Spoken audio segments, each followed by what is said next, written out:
The wind howled outside, sending shivers down our spines. Inside, the air was heavy, laden with a sense of foreboding. We moved cautiously through the dimly lit hallway, our footsteps echoing eerily against the decaying walls. Each room we entered seemed frozen in time, as if the house held its breath, waiting for unsuspecting souls to disturb its eternal slumber. The air grew colder, and whispers echoed through the halls, but we pressed on, unable to resist the lure of the unknown. In the living room, a faded portrait caught my attention. The eyes of the painted figures seemed to follow me, their gazes filled with desperate longing. My heart raced as I felt a presence lingering in the room, a chill that seeped into my bones. We ascended the creaky staircase, our palms sweaty with anticipation.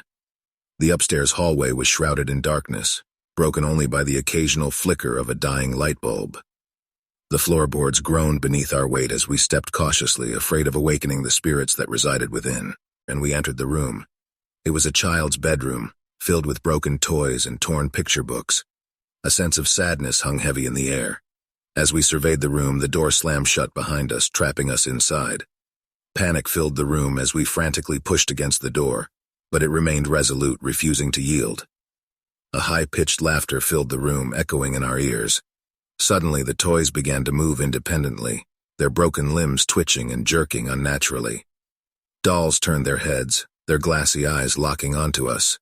Shadows danced along the walls, twisting into grotesque forms that seemed to taunt us. A voice whispered in my ear, sending shivers down my spine. "You should have never come here," it hissed, words dripping with malice. My family and I huddled together, clinging to one another in desperate hope. The room grew colder still, as if the very essence of life was being sucked away. Our breath turned to mist before our eyes, and the walls seemed to close in on us. Time slowed to a crawl, as if the house itself held us captive, relishing in our terror. But then, in a moment of desperation, my sister noticed a worn-out diary lying on the dusty floor.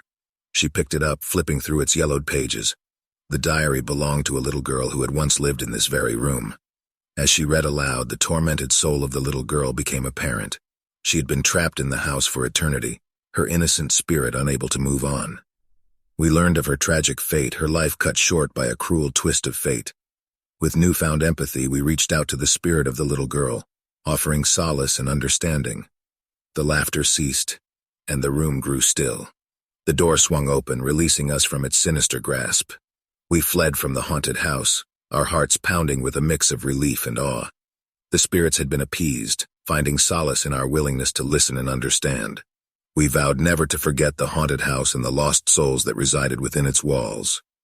Years have passed since that fateful night, but the memories linger, etched into our minds. The haunted house stands as a testament to the power of compassion and the depth of the supernatural world.